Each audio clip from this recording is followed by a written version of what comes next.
Hello crafty friends! Today I took out a stamp kit from the Hero Arts monthly Hero Art stamp kits and am making a new and different card from that Fiesta stamp kit. I'm using craft card base, a craft envelope, and white cardstock to make the card front. First I used my stitched rectangle die to create a border panel that I will use to decorate the front of the card. I plan to line it with guitars, some straight up and some upside down, so I use the guitar on the actual piece of paper to determine how wide I needed to cut a nice strip to have them fit on the card front. I took that panel and laid it back onto the rectangle die so that I could create a strip of the size that was necessary, and it had the stitched design all the way around. So after lining it up, I put it through my die cut machine and cut out a strip that was big enough and tall enough to hold the guitar stamps.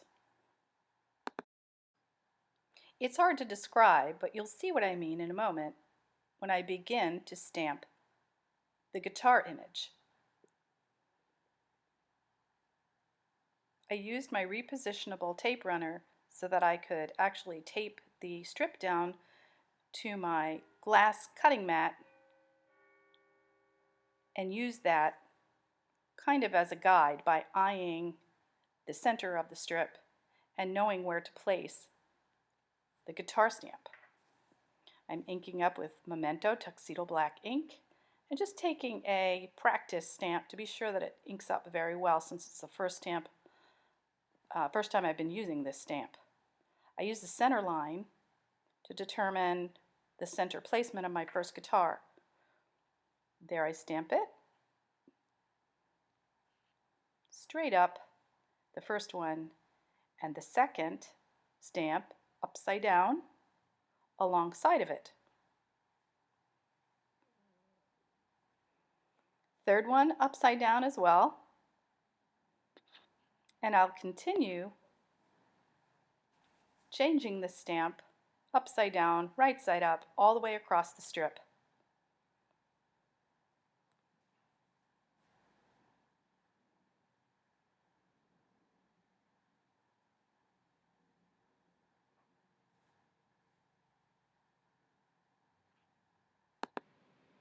All 7 guitars are placed evenly along the strip, upside down, right side up, and I'm going to color in the images now with my Copic markers in shades of brown, light brown, and tan, and I'll leave those marker colors in the description. They were fun, they were easy to color, and using the Memento Black Tuxedo ink, I was able to color without smearing any of the ink, because that ink is completely Copic friendly and those markers will not smear. I only did somewhat of subtle shading, didn't take a big long time coloring the guitars in, because that really isn't going to be much of the focal point, but rather just an additional fun feature on the front of the card.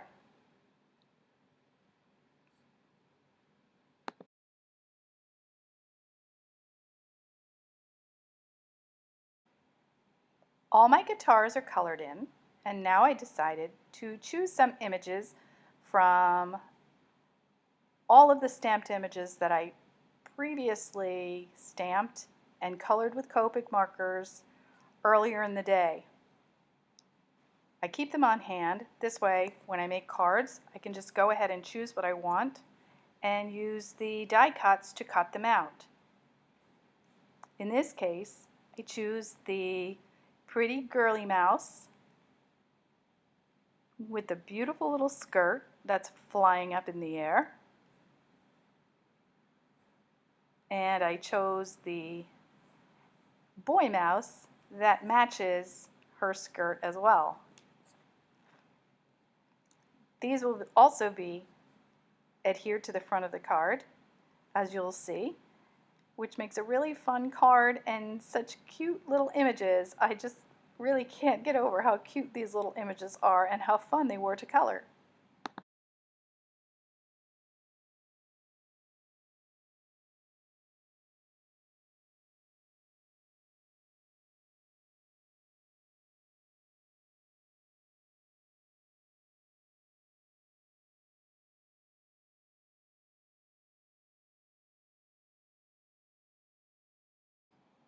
After die cutting out my adorable little mice images, I took my front panel of white cardstock, the two little mice, and the guitar strip, and kind of used them to play around on the front of the card to see exactly where I wanted to position my images.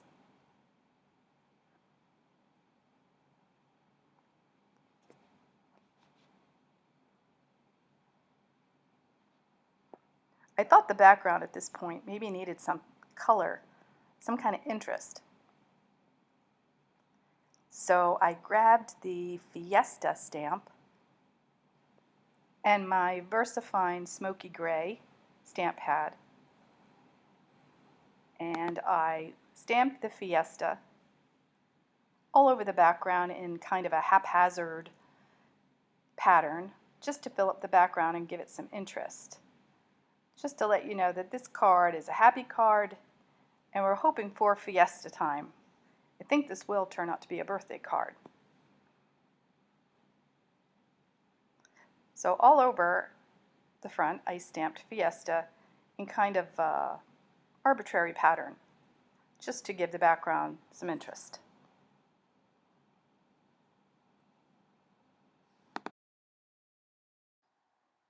As you can see on the left side there, I didn't quite stamp Fiesta very clearly, but I'm not going to worry about that because that's where my guitar strip's going to be placed, and it's going to cover that anyway, so I wasn't worried about fixing it or anything like that.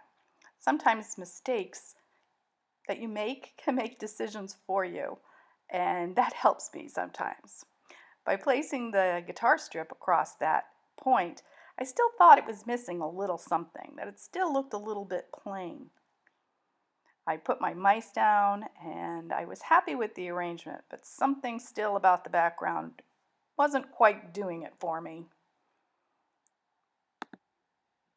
So at that point, I chose a nice purple ink from my Hero Art stash that matched the colors in the mouse's clothing. And I thought, you know what, just a little bit of color on the background. I think it's going to make it pop a little bit more, and it certainly did.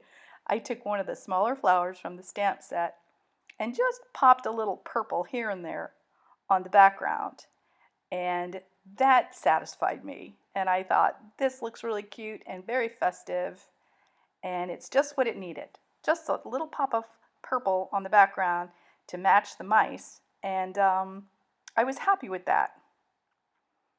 Off camera, I did back the guitar strip with two strips of black cardstock, as you can see here. I just used scraps, and I knew I was going to cut the short edges off, so I didn't need to waste a whole black piece of paper to back the entire thing. I just used some leftover strips and put one on the top and one on the bottom, and I'm going to cut that down to make it even with the card front. So I thought it really made that strip pop.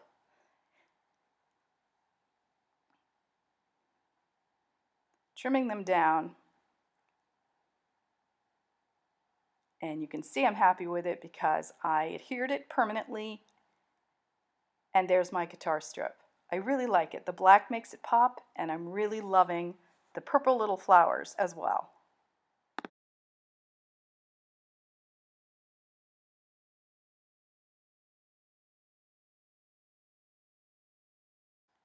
For extra dimension, I decided to put some foam squares on the back of the mice to pop them up for some added dimension.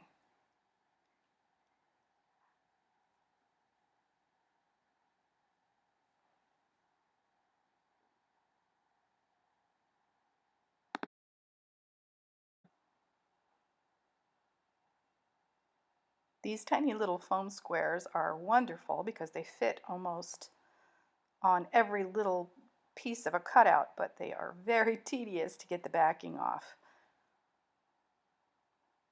But I knew exactly where I wanted to put this little mouse from positioning things earlier on and playing around with it. And there he is. He is just adorable. I can't get over how cute these little mice are. My girl mouse is also popped up with these tiny little foam squares. And I find that using my picker or a scissor point or even a craft knife is very helpful in helping me remove the backing on these squares because it can be quite frustrating. And there she is, dancing to the music.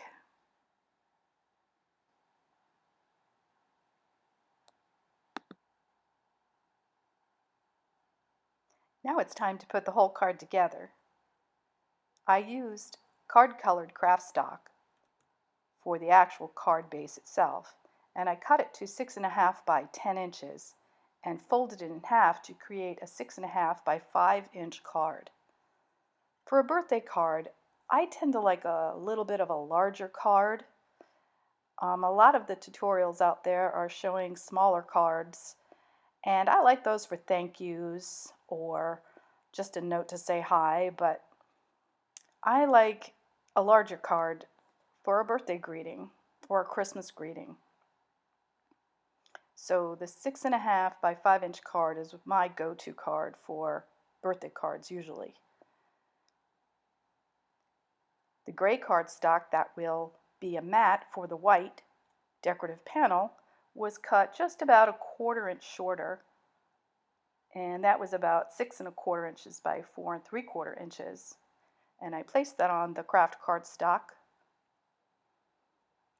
And now I'm cutting a fun foam